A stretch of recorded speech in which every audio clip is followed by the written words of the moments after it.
નમસ્કાર મિત્રો, વેધર ઇન્ફોર્મેશનમાં આપનું સ્વાગત છે અને હું છું પરેશ। ખાસ કરીને આજના વિડીયોમાં આપણે હાલનું હવામાન, આવનારા દિવસના વરસાદ અને એની સાથોસાથ અમુક જગ્યાએ દુષ્કાળ જેવી પરિસ્થિતિ છે, તો અમુક જે હવામાનની અંદર બદલાવ એવા આવ્યા છે કે જેને કારણે અત્યારે દરેક પાકની અંદર રોગ જીવાતનું પણ પ્રમાણ વધી ગયું છે।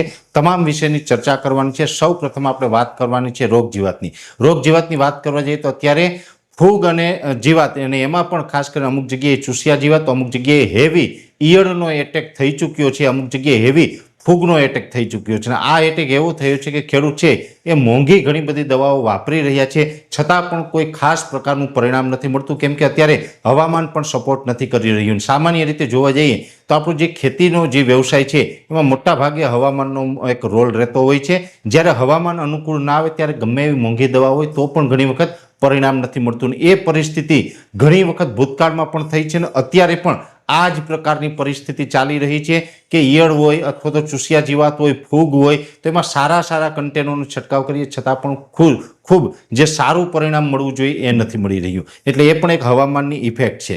બીજી આપણે જે વાત કરવાની છે કે આમ તો અત્યારે જોવા જઈએ તો લગભગ ગુજરાતભરનું હવામાન છે ખુલ્લું છે, વાદળછાયું વાતાવરણ કોઈ જગ્યાએ છે, અને અત્યારે પશ્ચિમ દિશાના પવન ફૂંકાઈ રહ્યા છે। પવનની ઝડપ છે એ 20થી લઈને 24 કિલોમીટર પ્રતિ કલાકની છે, અને આ જે પશ્ચિમના પવન ફૂંકાઈ રહ્યા છે એમાં ઘણી જગ્યાએ ઝેરીલા પવન ફૂંકાઈ રહ્યા છે, જેને કારણે પાકમાં રોગ જીવાતની પણ અસર છે। સાથોસાથ આપણે જોવા જઈએ તો જે પાક છે એનો ગ્રોથ થવો જોઈએ એ બરાબર ગ્રોથ નથી થઈ રહ્યો, એટલે એક સમસ્યા આ છે। હવે હાલમાં જોવા જઈએ તો કોઈ સારો વરસાદ થાય ને હવામાનમાં બદલાવ આવે તેવી તો શક્યતાઓ નથી। હવે આપણે ઘણી વખત એ પણ વાત કરી હતી કે 17 ઓગસ્ટ સુધી તો કોઈ સારા વરસાદની સંભાવનાઓ નથી, પણ 17 ઓગસ્ટ સુધી સંભાવનાઓ નથી એના મતલબ એવો પણ નથી કે 18 ઓગસ્ટથી આપણે વરસાદની શરૂઆત થશે। જે અલગ અલગ મોડેલોના આધારે અત્યારે આધુનિક ટેકનોલોજીની અંદર જે 10 દિવસનું અમે પ્રિડિક્શન કરતા હોય તો 10 દિવસના પ્રિડિક્શન પ્રમાણે તો આપણે એવું કહી શકાય કે 17 ઓગસ્ટ સુધી નથી, પણ એ પછી પણ આવશે કે નહીં એ તો આવનારા દિવસમાં ખબર પડશે।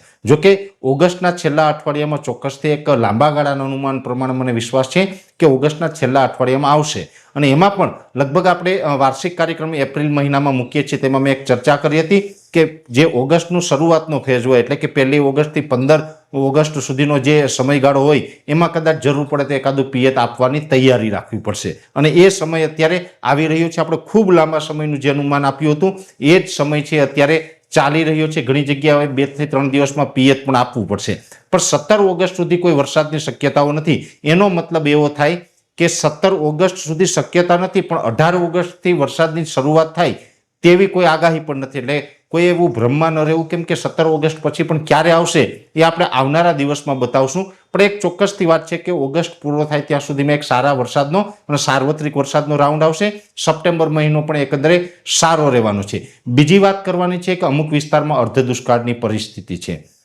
આમ જોવા જઈએ તો અત્યાર સુધીમાં જે વરસાદ નોંધાય ગુજરાતના 95% વિસ્તારની અંદર સારા વરસાદ નોંધાયા છે, પણ 5% રાજ્યના એવા વિસ્તાર છે કે જેમાં આજ દિવસ સુધી કોઈ વરસાદનું સારું પરફોર્મન્સ જોવા નથી મળ્યું, જેમાં ઉત્તર ગુજરાતના એકલ દુક્કલ અમુક સેન્ટર છે, કચ્છની અંદર પણ એવા અમુક ગ્રામ્ય વિસ્તાર છે, એક દાહોદ જિલ્લાના અમુક વિસ્તાર છે, અને એની સાથોસાથ પશ્ચિમ સૌરાષ્ટ્રની સૌથી વધારે પરિસ્થિતિ ખરાબ હોય તો એ પશ્ચિમ સૌરાષ્ટ્રની છે, જેમાં દ્વારકા, જામનગર, પોરબંદર જેવા વિસ્તાર આવતા હોય છે। હવે આ વિસ્તારની અંદર આ વર્ષે કોઈ ખાસ વરસાદનું પરફોર્મન્સ જોવા ન મળ્યું, એટલે કે ત્યાં એક દિવસની અંદર 2 થી 3 ઇંચ સુધી વરસાદ પડ્યો હોય એવું પણ આખા ચોમાસા દરમિયાન જોવા નથી મળ્યું। જ્યારે પણ પડ્યો ત્યારે સામાન્યથી મધ્યમ ઝાપટાઓ ચોક્કસથી નોંધાયા છે, પણ કોઈ સારા વરસાદનું પરફોર્મન્સ જોવા નથી મળ્યું। એટલે એ દુષ્કાળ જેવી પરિસ્થિતિમાં અત્યારે આ અમુક એરિયા છે એ અત્યારે જોવા મળી રહ્યા છે। ત્યારે આપણા કાયદા પ્રમાણે ઘણી વખત એવું પણ છે કે ચોમાસા દરમિયાન સતત 4 અઠવાડિયા એટલે 1 મહિનો સુધી જો વરસાદ ન પડે તો એ વિસ્તારને દુષ્કાળગ્રસ્ત જાહેર કરી અને એને દુષ્કાળગ્રસ્તમાં જે પણ પેકેજ મળવાપાત્ર થતું હોય એ આપવું જોઈએ। તો આજે આપણે 4 અઠવાડિયા એટલે કે 1 મહિનો થાય તો આપણા ગુજરાતનું ચોમાસું છે આપણે આમ જોવા જઈએ તો 15 જૂનથી લઈને 15 ઓક્ટોબર સુધીનું જે ગણવામાં આવે છે એટલે 7 અઠવાડિયા તો થઈ ગયા છે। કાયદો બોલે છે 4 અઠવાડિયા, એની જગ્યાએ થઈ ગયા છે 7 અઠવાડિયા, અને હજુ પણ 17 તારીખ સુધી તો કોઈ વરસાદની સંભાવનાઓ નથી। એનો મતલબ એવો થાય કે 8 અઠવાડિયા તો સતત પશ્ચિમ સૌરાષ્ટ્ર છે એમાં વરસાદ પડ્યો ન હોય એવો કેસ ઘણા વર્ષ પછી પ્રથમ વખત બનવા જઈ રહ્યો છે, એટલે આને દુષ્કાળગ્રસ્ત આપણે ગણવા જોઈએ। સરકારશ્રીને મારી અપીલ છે કે જે દુષ્કાળગ્રસ્ત વિસ્તાર છે કે અત્યાર સુધી જ્યાં વરસાદનું પરફોર્મન્સ કોઈ સારું નથી જોવા મળ્યું. એ તમામ વિસ્તારને દુષ્કાળગ્રસ્તમાં જે ચોમાસુ પાકની નુકસાની આપણે ગણી અને એ પ્રકારે દુષ્કાળનું પેકેજ છે આ વિસ્તાર માટે, આ જિલ્લાઓ માટે તાત્કાલિક જાહેર કરવામાં આવે અને ખેડૂતોને ખેતી પાકમાં નુકસાન થયું છે એમાં જો દુષ્કાળનું આપણે પેકેજ આપીએ, એની સાથોસાથ જે ખેડૂત પશુપાલન કરતા હોય અથવા તો ઘણા બધા પશુપાલકો એવા છે કે જેમની પાસે ખેતી નથી અને પશુપાલન કરે છે, માલધારીઓ છે, એને પણ ઘાસચારાનું જે પેકેજ છે એ દુષ્કાળના સમયે સરકારે આપવું એ સરકારની જવાબદારી છે. એટલે સરકારે એની ફરજના ભાગરૂપે આ બધું આપવું જોઈએ. તો આ વિડીયોના મારફતે મારી એ પણ અપીલ છે કે જ્યાં વરસાદ અત્યાર સુધી નથી થયો, એ દ્વારકા, જામનગર, પોરબંદર હોય, દાહોદના કોઈ વિસ્તાર હોય કે કચ્છના વિસ્તાર હોય, જે વિસ્તારમાં નથી થયો ત્યાં તાત્કાલિક ધોરણે એનું સર્વે કરવામાં આવે અને સર્વે કરી અને તાત્કાલિક ધોરણે તમામ વિસ્તારના ખેડૂતોને અને એ વિસ્તારના માલધારીઓને આ દુષ્કાળનું પેકેજ આપવામાં આવે, આવી મારી ખૂબ નમ્ર અપીલ છે. વિશેષ માહિતી છે નેક્સ્ટ વિડીયોમાં આપવામાં આવશે. અત્યારે આ વિડીયોની અંદર એટલું જ. અંતમાં દરેક મિત્રોને વિનંતી રહેશે, વિડીયોને લાઈક આપીને દરેક ગ્રુપમાં શેર કરી દેવો. જો તમે એમને યુટ્યુબ ઉપર જોઈ રહ્યા હોય તો ચેનલને સબસ્ક્રાઇબ કરજો, સાથે ફેસબુક તથા ઇન્સ્ટાગ્રામ આઈડીને ફોલો કરજો. નમસ્કાર.